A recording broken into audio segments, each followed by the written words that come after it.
여러분 지난 한 주간 평안하셨습니까? 네. 오늘은 대림절 세 번째 주일입니다.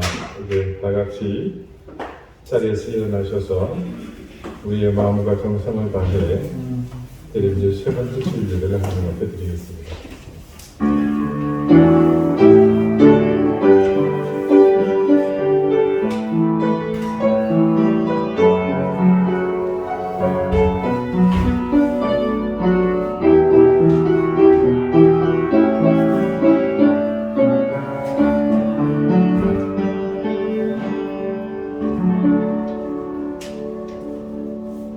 오직 나는 주의 풍성한 사랑을 힘입어 주의 집에 들어가 주를 경외함으로 성전을 향하여 예배하리이다.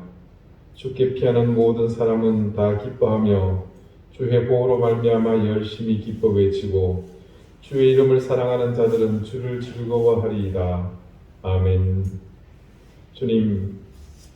주님께서 우리 가운데 오심은 인류 역사 가운데 가장 위대한 희생과 겸손의 나타나심이었습니다. 구원자이신 성자 하나님의 오심은 우리 안에 새로운 질서를 창조하셨고 우리의 힘으로 도달할 수 없는 모든 불가능의 세계가 이제 은혜를 통해 우리의 소망이 되었습니다.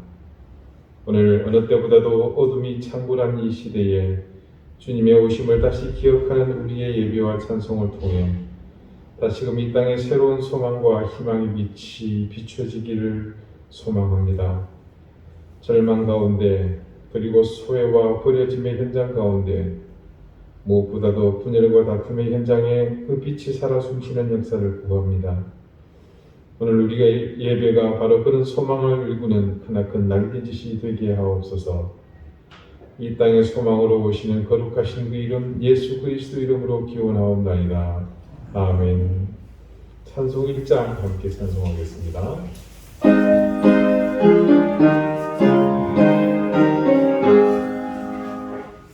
만복의 구원하나님 온 백성 찬송 드리고 저 천사여 찬송하세 찬송 전부 성자 성령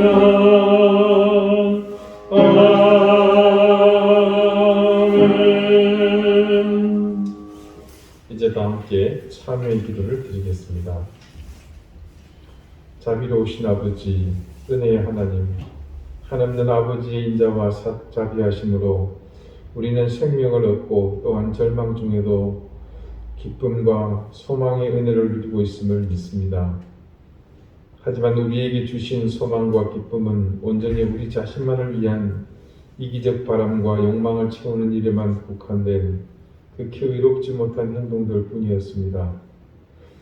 진리의 말씀을 듣고 뜨거워진 가슴은 세상으로 나가는 순간 싸늘한 돌덩이처럼 차갑고 굳게 변했습니다. 이웃을 대하여는 탐심만을 앞세우다 다툼만 일으켰습니다. 화해를 구하고 화평을 구하는 형제를 향해서는 절제하지 못한 노여움으로 인해 더욱 깊은 상처와 아픔만을 남기고 말았습니다.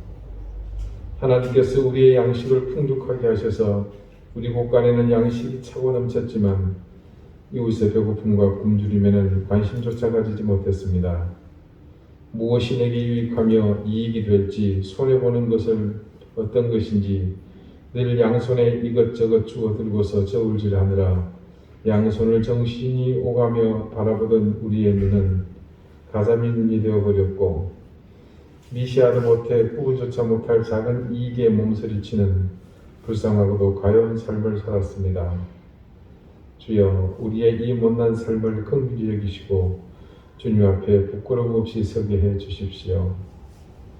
이제는 하나님과 나만이 아는 죄를 생각하며 계속해서 침묵 가운데 참여의 기도를 드립니다.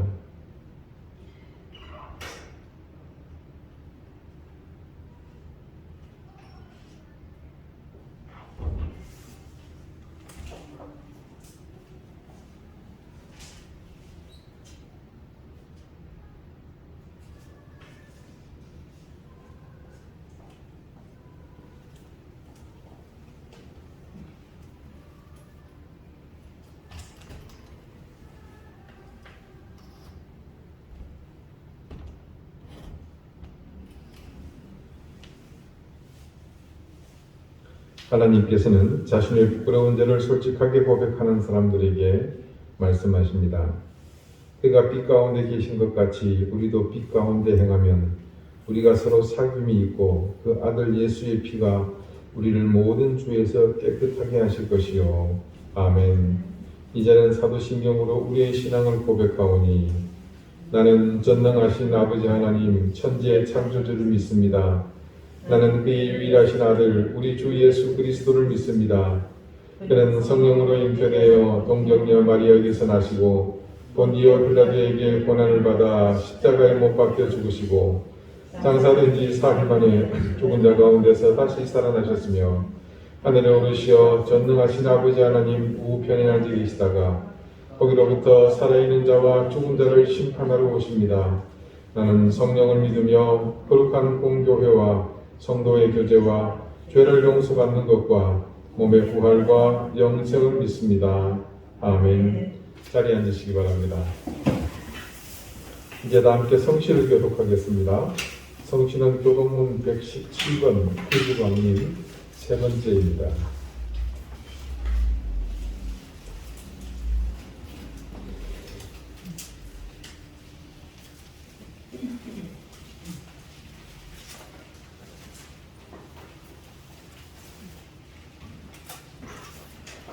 광야와 메마른 땅이 기뻐하며 사막이 백합화 같이 피어 즐거워하며 무수하게 피어 분노대로 즐거워하며 레바논의 영광과 갈멜과 사르의 아름다움을 보여주시라.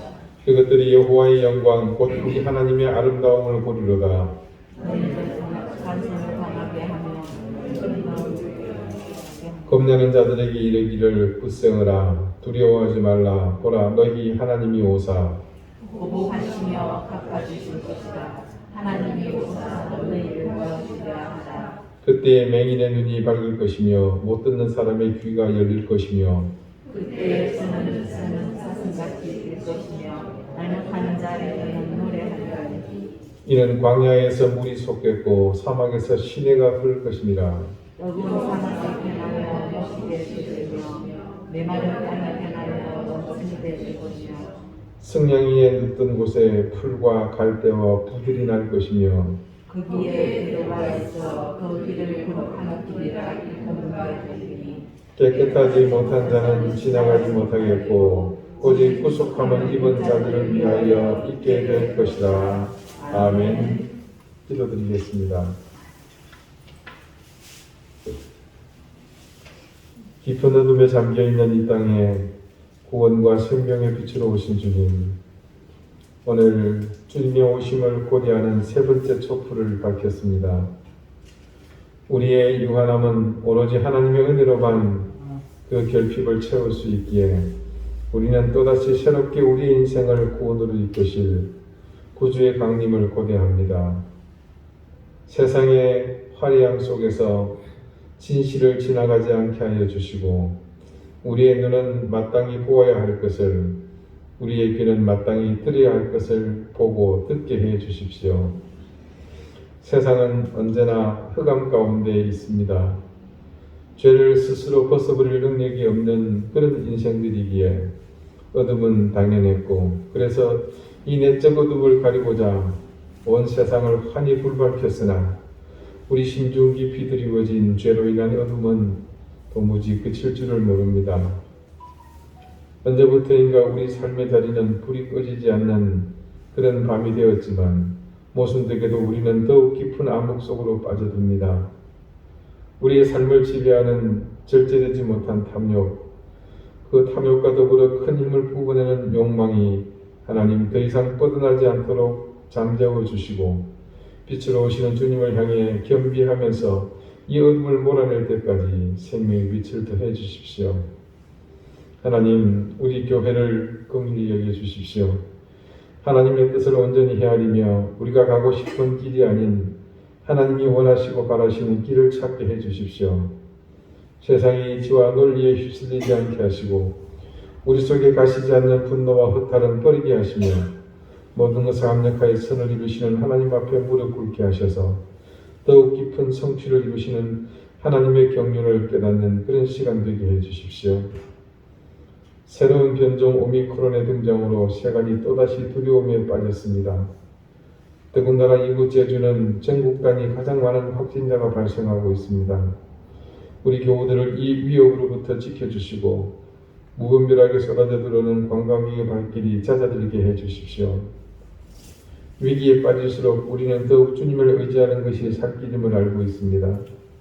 그러하오니 우리가 그런 진실의 증인이 되게 하시고 이 혼돈 속에서 휩쓸리지 않는 굳건함으로 우리가 세상의 소망이 되게 해주십시오. 하나님, 우리 교회는 매주일 올바른 믿음과 정직한 신앙을 갖고자 애쓰고 있습니다. 이제껏 그리 살지 못한 우리의 삶이 얼마나 하나님 앞에 불충한 것이었는지 깨달으며 올바른 믿음과 정직한 신앙을 갖기 위해 정진합니다. 우리의 이런 작은 움직임이 이 교회를 떠받치는 기둥이 되게 하시고 우리의 모습이 세상 가운데 당당하게 보이게 해주십시오. 부디 우리의 이런 소망이 힘없이 무너지지 않게 하시고 어려운 지난 세월 동안 버티고 지켜온 우리의 교회됨이 옳았다고 자부할 수 있게 해주십시오. 미얀마의 고통이 묻히지 않게 해주십시오. 아프가니스탄에서 울부짖는 하나님 그 비명소리를 국제사회가 외면하지 않게 해주십시오. 종교의 이름으로 자행되는 온갖 악행이 멈추게 해주십시오.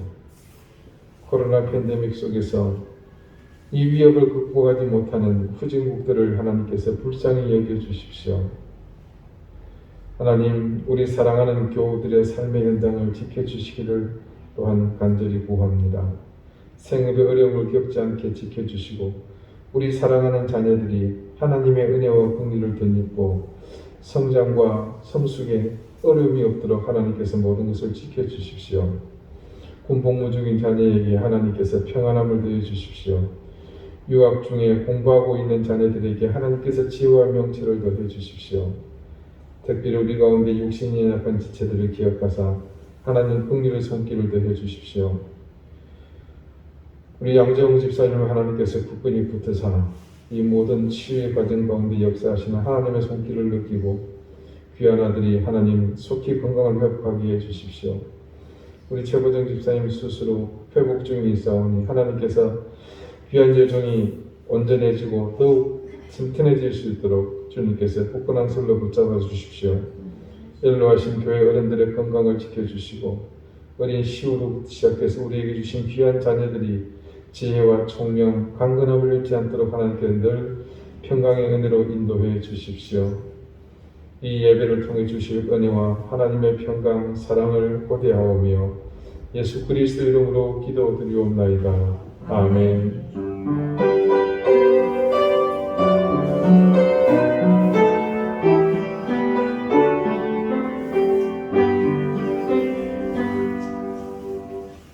찬송 14장 함께 찬송하겠습니다.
오늘 하나님께서 우리에게 주시는 말씀은 구약성경 호세아 2장 14절에서 15절까지의 말씀입니다.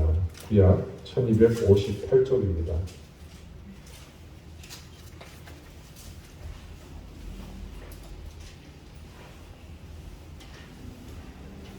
호세아 2장 14절에서 15절까지의 말씀을 제가 읽겠습니다. 이제 다 같이 자리에서 일어나 하나님의 말씀을 경청하십시오. 그러므로 보라, 내가 그를 타일로 거친 들로 데리고 가서 말로 위로하고 거기서 비로소 그의 포도원을 그에게 주고 아골 골짜기로 소망의 문을 삼아주리니 그가 거기서 응대하기를 어렸을 때와 애굽 땅에서 올라오던 날과 같이 하리라. 아멘. 자리에 앉으시기 바랍니다. 하나님께서 이 말씀으로 우리에게 은혜 주시기를 원합니다.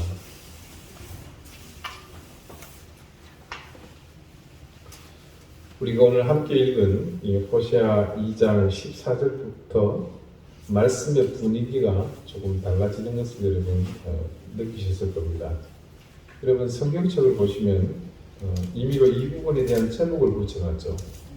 백성을 향한 여호와의 사랑이라고 그렇게 따라보면서 볼 수 있습니다. 지난주까지 하나님을 거역한 이스라엘에 대한 정죄와 심판의 메시지가 오늘은 완전히 다른 메시지로 이렇게 등장하고 있습니다. 여러분은 자라면서 부모님께 매를 맞아본 경험이 있으실 겁니다. 간혹 특이하게도 없는 집이 있기는 합니다만 일반적으로 대부분 그런 경험을 가지고 있죠. 부모님이 체벌을 하는 것, 매를 대는 것, 그 사실만 두고 본다면 단지 맞았다는 것은 자녀에게 상처가 될 수 있고 트라우마로 남을 수 있습니다. 그런데 아주 특이한 경우를 제외하고 자녀들에게 있어서 부모의 체벌은 전혀 그런 의미가 아닙니다. 지금은 상상할 수 없는 일이지만 제가 초등학교, 국민학교 다닐 때는 대부분 선생님이 수업 시간에 교환과 함께 막대기를 하나씩 꼭 들고 들어오셨습니다. 중학교, 고등학교 예외 없습니다. 선생님들은 그 막대기를 또 희한한 거 구해와가지고 대나무 뿌리나 경쟁하듯이.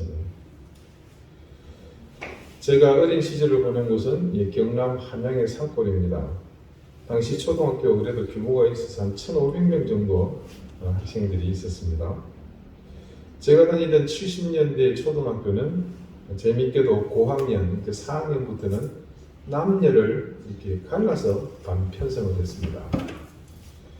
저는 그때 4학년 1반이었고 또 나머지 남학생은 4학년 2반 이렇게 편성이 되었고 여학생은 좀 숫자가 적긴 했어도 3반으로 이렇게 반을 구성을 했었습니다. 그때 저희 4학년 담임 선생님은 일체 체벌을 하지 않으셨습니다.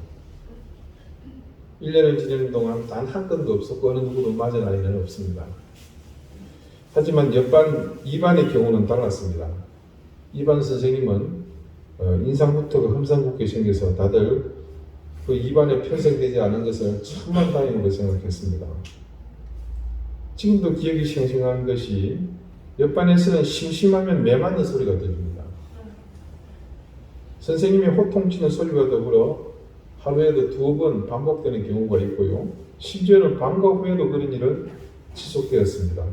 참 진짜 그 반 안 된 게 얼마나 다행인지 몰랐습니다.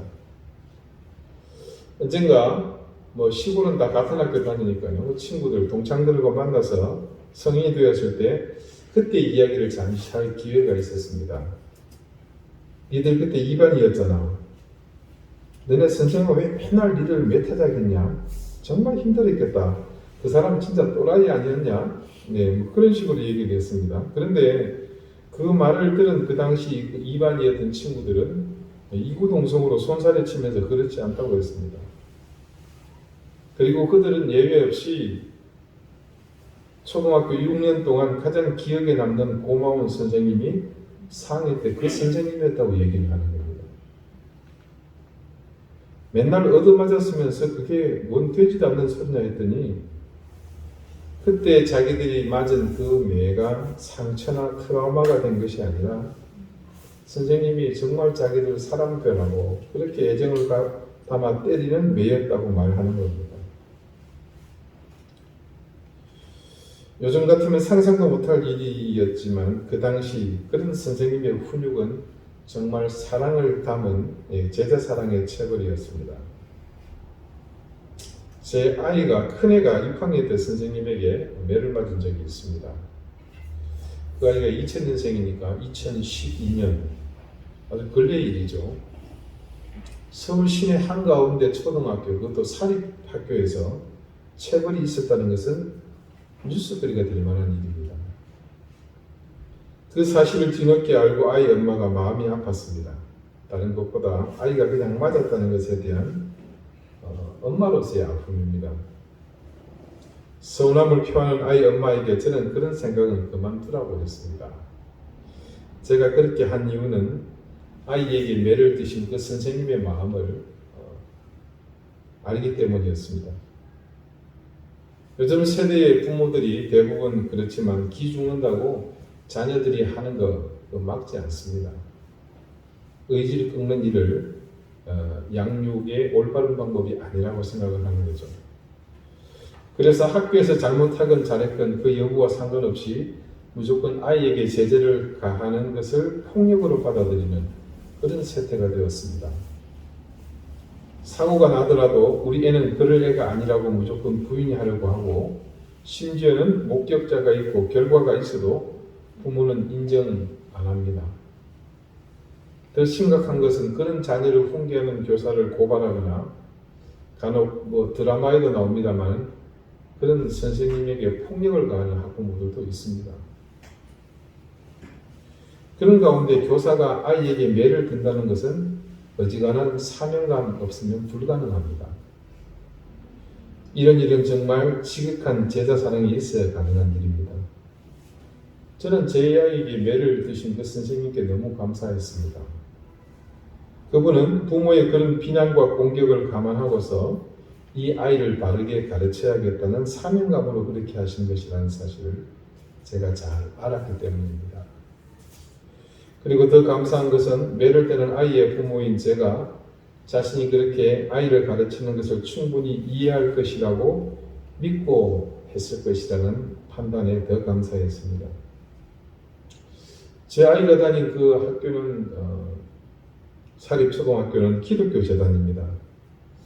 그래서 아이의 졸업식 순서에 해당 자녀 가운데 목회자 부모가 있는 경우에 초청을 해서 졸업식 가운데 있는 그 종교 행사, 축복의 기도와 마지막 축도하는 두 가지 순서가 있습니다.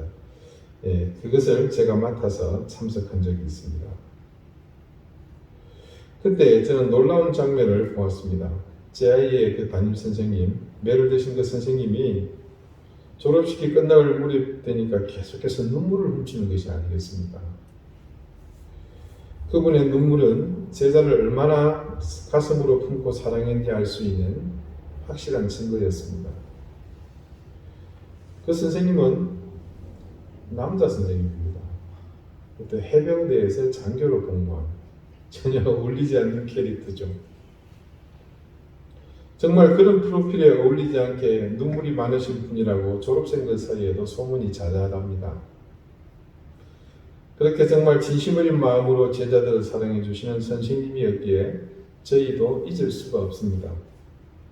저희 내외도 그렇습니다만 제 아이도 대학 입시 같은 큰일이 있을 때 선생님께 꼭 연락을 드려서 잘 지도해 주신 것에 대한 고마움을 늘 표하고 있습니다.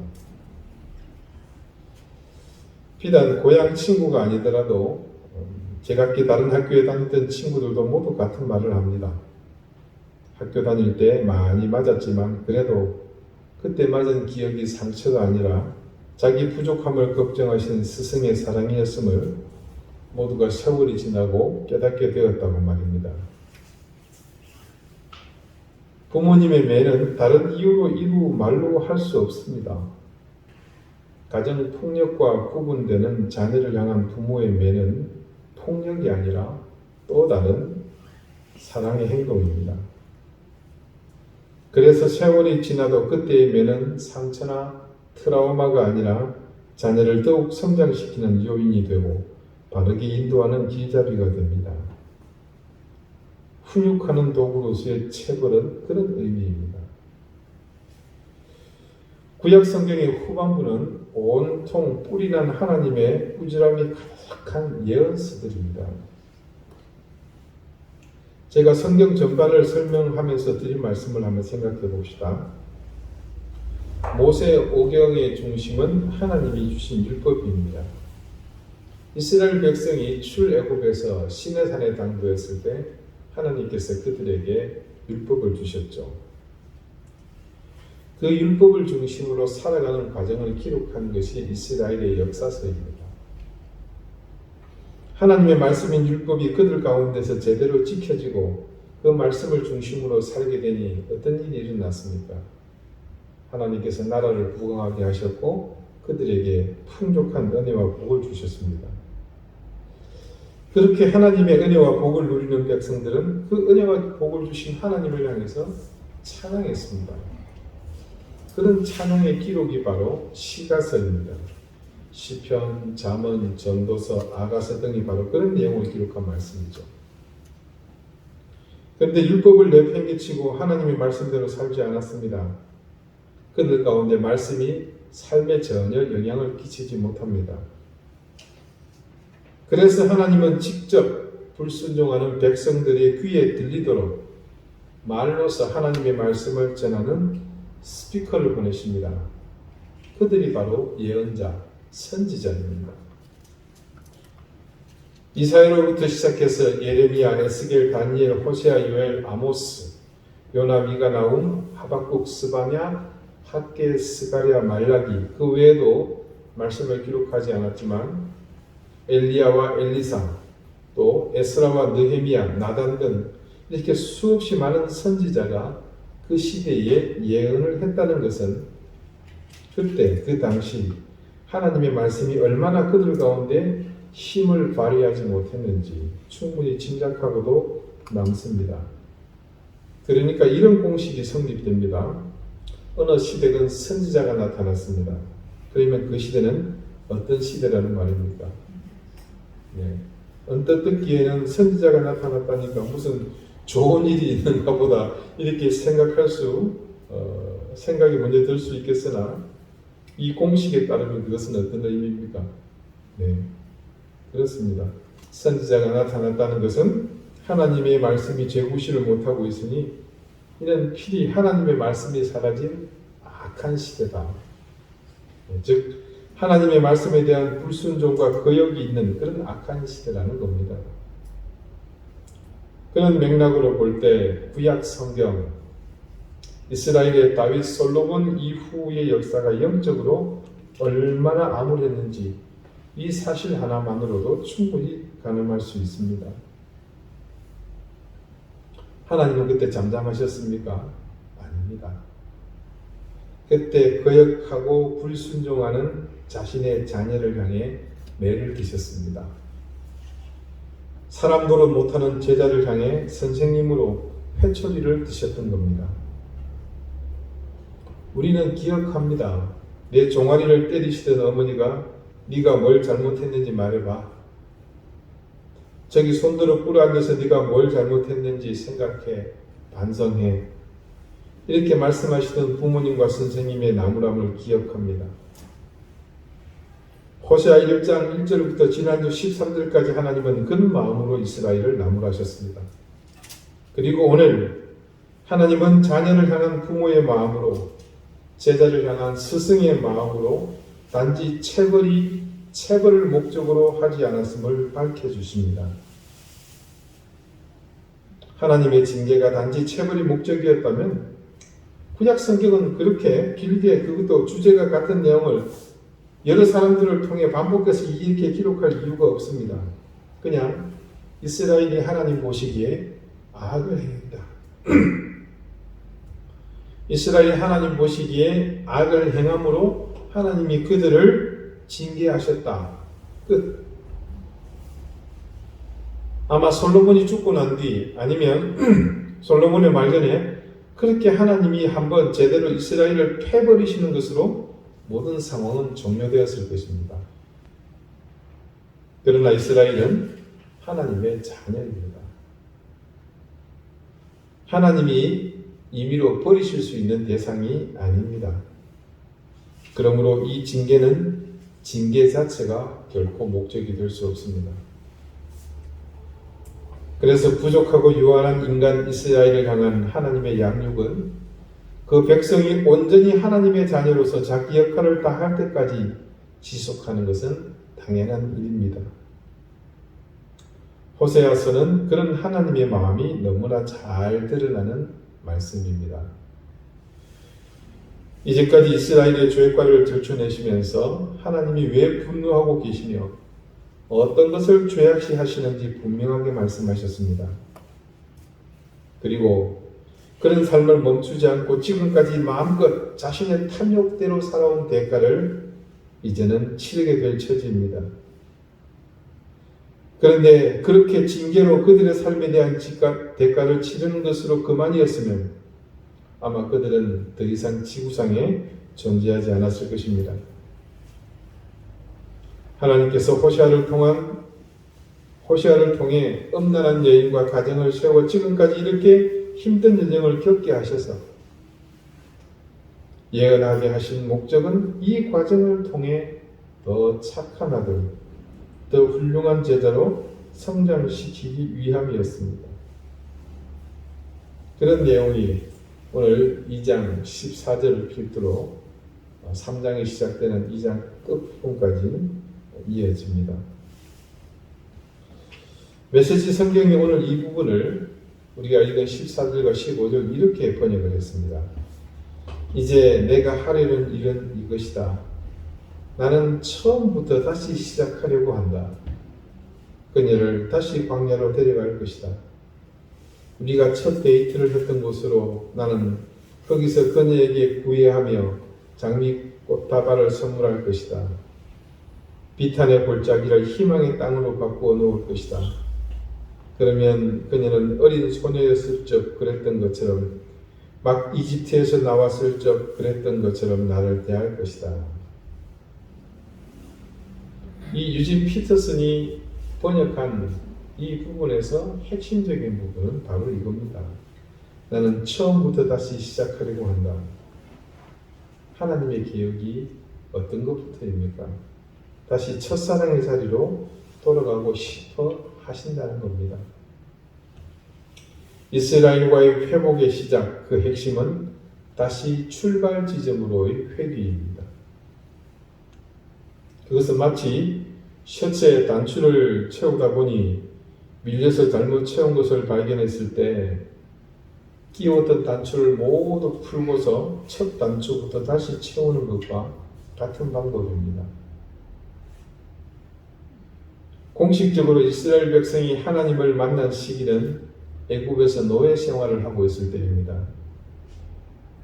6월절 일어나는 그 충격적인 사건이 있던 그날 밤 애굽의 고센에서 집단 생활을 하던 이스라엘 백성들은 결코 그들의 뇌에 의해서 지울 수 없는 위대한 하나님의 역사를 경험했습니다. 그날 밤 마지막 10번째 재앙이 내리기 전까지도 이스라엘 백성은 애굽 사람과 같이 생전에 한 번도 보지 못한 천재지변과 온갖 재앙을 눈으로 목도했습니다. 그 재앙이 하나, 둘, 9제가 지나고 마지막 10번째 그날 밤 모든 처음 난 것이 죽을 때 자신들에게 그 재앙이 피해가는 것을 보면서 그들은 전능하신 여호와 하나님을 제대로 만나게 되었죠. 바로 그때를 말하는 것입니다.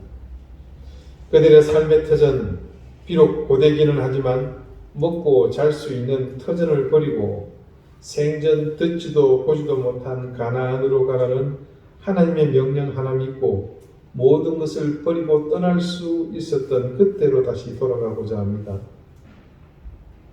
아무것도 없는 광야를 만나서 그 허탈감이 밀려오기도 전에 그들 앞에 넘실거리는 바다를 마주해야 했던 그때 그 바다를 둘로 갈라서 길을 내어 자신들을 그 사망의 위협 속에서 건져주셨던 하나님을 만났던 그때로 돌아가고자 합니다. 이 세상에는 많은 신이 있습니다. 물론 그 신이라는 존재가 진정한 의미의 참된 신인지는 확인할 길이 없습니다. 제대로 된 신이기는 한가 그런 의문입니다만 나름 자존감을 스스로 드러내는 신 같지 않은 신들이 많이 있지만 참 신이신 하나님과 그들을 비교하는 것이 무의미한 일이기는 하나 하나님의 참된 하나님됨의 여러 가지 속성 가운데 오늘 저는 이 한 가지를 우리가 기억했으면 좋겠습니다. 회복이라는 것 말입니다. 여러분 가령 빳빳한 종이 혹은 우리 복사지 같은 그런 종이를 한 장 반으로 접었다 생각해 봅시다. 잘 접으려고 손톱으로 쭉 이렇게 훑어내리죠. 이 종이를 접은 것을 후회합니다. 다시 원상태로 되돌리고자 접힌 것을 폈습니다. 근데 이 종이가 처음 원상태로 완전히 돌아왔습니까? 그럴 수 없습니다. 우리는 삶을 마치 이 종이를 접듯이 그렇게 삽니다. 엄밀한 의미로 그렇게 죄를 짓고 산다는 거죠. 죄를 짓거나 잘못을 하거나 혹은 실수, 실패, 요즘 아이들 말로 폭망 그런 상태는 모두가 종이를 접듯이 그렇게 인생이라는 종이를 수시로 접습니다. 그러다 죄를 뉘우치거나 잘못을 바로잡거나 실수를 만회하기 위해 또 실패, 폭망을 회복하기 위해 다시 접힌 그 종이를 펴겠죠. 접힌 것에서 다시 평평해질 수 있을지는 모르나 그 종이의 자국은 사라지지 않았습니다. 그러면서도 사람들은 원상태로 폈다고 생각하고 살지요. 그러나 유한하고 불완전하고 죄인인 우리는 또다시 그렇게 죄를 짓거나 잘못을 하거나 혹은 실수, 실패, 폭망을 거듭하면서 종이를 또 접습니다. 그리고 또 펴니다. 그것을 계속해서 반복합니다. 그런데 여러분 그거 아십니까? 그렇게 반복해서 수십 번 종이를 접었다 폈다 반복하면 지속해서 접힌 부분에 스트레스가 가해지면서 종이는 마침내 접힌 부분이 헐어서 둘로 나눠지게 됩니다. 세상에 어떤 종교, 어떤 신이 있다고 하더라도 그들에게서 인간의 죄를 해결하는 방법은 대동소이합니다.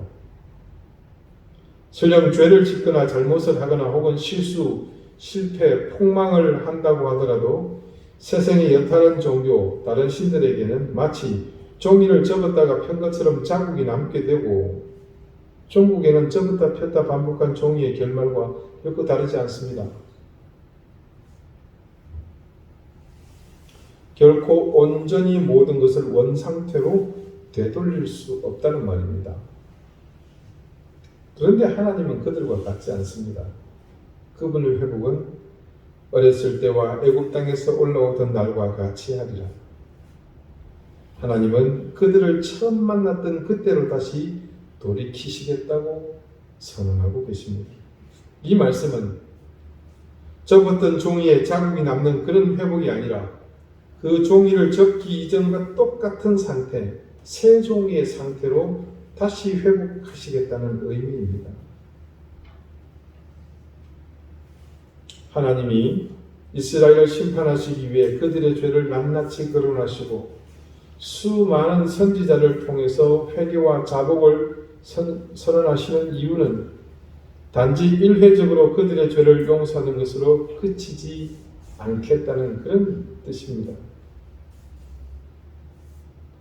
우리가 아는 죄에 대한 용서와 회복, 잘못을 바로잡거나 실수와 실패, 폭망을 회복하는 것과 차원이 다른 완전한 용서와 회복, 그러니까 처음 우리가 죄를 짓기 전의 모습으로 완전하게 되돌리시겠다는 그런 의미입니다. 그런 의미에서 하나님께서는 이 세상에 할 수 없는 위대한 용서와 회복을 지금 그것을 위해 그들을 징계하고 계신 겁니다. 사랑하는 교우 여러분, 구주가 다시 오십니다. 그래서 지금 본의 아니게 우리는 3주째 기다리는 신세가 되었습니다. 누가 기다리라고 한 것도 아닌데 해마다 이때가 되면 이 목사는 주보 앞에다가 리스나 이상한 사진을 넣죠. 예배 시작할 때면 별 관심도 없는데 뭐라고 합니다. 평상시도 부담스러운데 그런 말 들으시면 더 부담되죠. 이게 하나님이 우리를 사랑하시는 방법입니다. 그걸 아셔야 돼요. 진작에 왔다 와서 뭐 다시 오시나? 해마다 번거롭게. 사실 저도 해마다 대림절 오고 성탄절 오고 뭐 이런 거 별로 안 반갑습니다. 평상시도 뭐 별로 신앙생활 잘하는 것 같지도 않은데 특별한 일이라고 뭐 별다르게 신앙이 좋아지는 것도 아니잖아요. 저도 무슨 매년 반복되는 절기마다 설교 준비하는 게 힘듭니다. 이게 쥐에 짜내도 이게 더 이상 나올 것 같지가 않아요. 그런데 이런 대림절 가운데에서 이 대림절이 주는 은혜 가운데 우리가 결코 놓쳐서 안 되는 것이 있습니다. 뭐겠습니까? 주님께서 밑바닥부터 우리와 다시 시작하자고 그러기 위해서 우리에게 오신다는 사실입니다. 2000년 전 인류 역사상 가장 어두웠다는 그 시대에 그분이 낮고도 낮은 베들레헴의 말 구유에 오셔서 인간이 되셨습니다. 그렇게 사람으로 우리 가운데 오신 메시아께서 우리가 되셔서 장성하셨고 30이 된 후 3년을 온전히 이 세상에 거룩한 삶을 사신 다음 십자가의 순환을 온몸으로 받으셨습니다. 그분이 직접 유월절 어린 양이 되어서 십자가에 못 박혀 높이 달리셔서는 물과 피를 쏟아 거기에 더하여 자신의 생명을 던져 우리의 모든 죄를 대속해 주셨습니다. 그때 골고다의 십자가에서 주님께서 흘리신 그 피는 우리의 죄를 온전히 사해 주시는, 그러니까 종이가 접힌 그 흔적까지 없애주는 완전한 대속의 희생이었습니다. 그래서 하나님의 말씀에 온전히 순종하지 못하고 불순종하며 우리 생각대로 살아온 인생에 그때 그 사하심, 불곡진 우리 인생의 죄를 사하시기 위해 또다시 주님은 우리 가운데 오시려는 것입니다. 다시 우리를 살리시기 위해 십자가에 죽으시는 그 사건을 반복하게 하심으로 우리가 멀리 떠나왔던 그 은혜의 자리로 우리를 되돌리시기 위해 그렇게 다시 오시는 겁니다.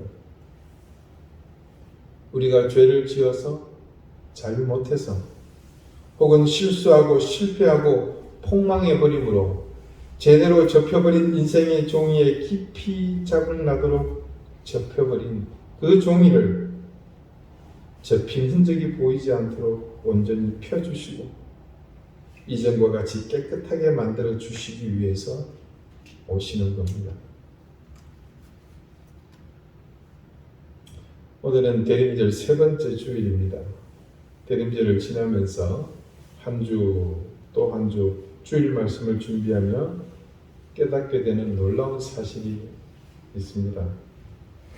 그것은 구주의 강림을 기다리는 이 대림의 의미가 말씀 곳곳에 담겨 있다는 사실입니다. 이 말은 곧 하나님의 말씀은 우리에게 구속의 메시아가 반드시 와야만 한다는 당위성을 온전히 담고 있다는 말과 같습니다. 그런 의미에서 구주의 오심을 대망하며 말씀을 보는 것은 큰 은혜가 아닐 수 없습니다. 이제 우리는 해마다 그분을 기다릴 이유를 알게 되었습니다. 우리의 접혀버린 인생의 종이를 펴주시기 위해 오시는 주님을 함께 기다리십시다. 설레고 기쁜 마음으로 그분의 오심을 기다리십시다. 기도드리시겠습니다. 죄를 지어 잘못해서 실수하고 실패하고 폭망해버려 접혀버린 우리 인생의 종이를 펴주시기 위해 오시는 주님, 그 옛날 이스라엘이 죄를 짓고 잘못하고 실수하고 실패하고 폭망해버린 것을 바라보시며 그들을 다시 살릴 길을 열어주신 하나님께서 그들이 처음 애굽에서 하나님을 만나 구원의 길을 걸었던 때로 다시 시작하시려는 은총을 베푸시는 것처럼 오늘 우리의 이 모든 결핍과 실패 위에 보혈의 은혜로 새로운 신앙을 열어주시려 새로운 시작을 열어주시려 오시는 주님을 이제 기쁨으로 기다릴 줄 아는 우리 되게 해주십시오. 구주를 대림하는 것이 어떤 의미인지 그냥 행사로만 지나왔던 의미 없는 과거는 이제 반복하지 않게 하시고 간절함과 감격 속에서 구주의 오심을 기다리는 우리가 되게 해주십시오. 예수 그리스도 이름으로 기도드리옵나이다. 아멘.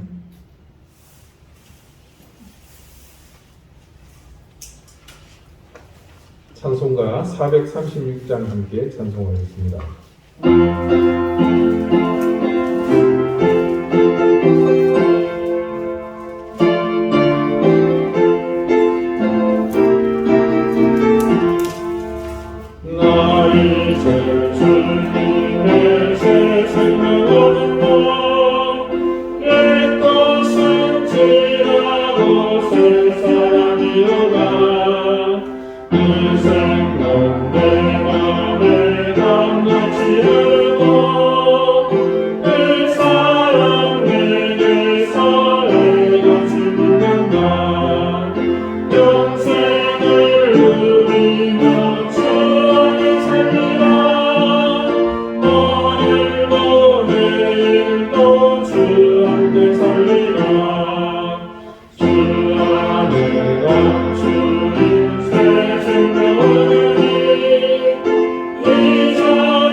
하나님의 은혜와 사랑을 감사드립니다.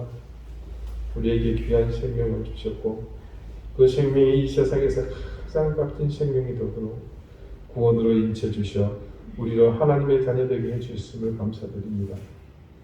먹고 자고 쓰고 입으며 사랑하는 자녀들과 사랑하는 가족들과 하나님 결핍하지 않도록 지켜주신 하나님의 은혜를 감사드립니다. 오늘 사랑하는 주의 자녀들이 이런 하나님의 은혜를 감사하며 하나님 주신 것 중 일부를 정성껏 구별하여 하나님 앞에 드립니다. 주님, 그들의 이 드림을 기억해 주시고 옷에 담긴 마음과 헌신과 정성을 간합해 주시며 그들에게 하늘의 신령한 은혜와 땅의 기름진 복을 더하시며 가정과 생업과 주신 자녀들이 큰 복락을 누리게 하시며 그 몸에 있는 모든 지고가 떠나가며 하늘의 평강이 그들의 삶 가운데, 인생 가운데, 가정 가운데 언제나 넘치는 은혜가 있게 해 주옵소서. 감사드리며 예수 그리스도 이름으로 공헌 기도드립니다. 아멘. 교회 소식 특별한 건 없고요. 이 변이 바이러스 때문에 또 세상이 온통 소란한데 제주가 지금 유례 없이 확진자가 많이 생기고 있죠. 단위 면적당 전국에서 가장 많다고 보시면 되겠습니다. 여러분 특별히 우리가 조심하지 않으면 안 될 것 같습니다. 좀 활동을 많이 자제하시고 감염 예방에 만전을 기하시기를 바라겠습니다. 네, 이제 다 같이 자리에서 일어나셔서 앞뒤 좌우에 계신 분들과 우리 함께 가정하게 인사를 나누겠습니다. 54단 함께 찬송합니다.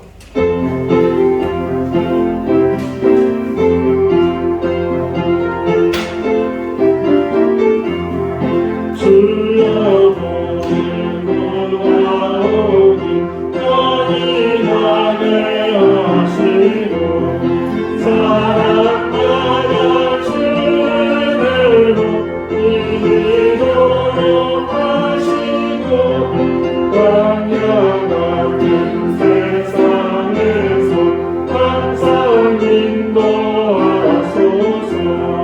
주의 복된 말씀 듣고 또한 감사합니다.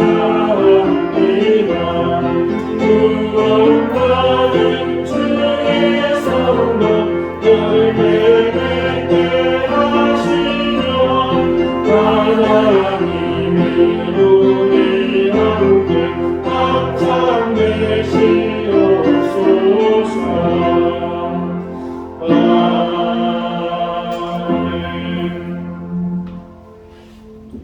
이제는 예수 그리스도의 은혜와 하나님의 사랑과 성령의 교통하심이 죄로, 실수로, 잘못으로, 실패와 폭망으로 접혀버린 우리 인생을 깨끗하게 펴주시기 위해 처음부터 다시 시작하기 위해 우리에게 오시는 구주를 기다리는 우리 사랑하는 광주교회 모든 성도들 머리 위에 저들의 가정과 생업과 주신 귀한 자녀들 위해 특별히 실고로 고통받고 있는 우리 사랑하는 귀한 자녀들 그 육신 위에 이제로부터 영원토록 항상 함께 하시기를 간절히 축원하옵나이다. 아멘.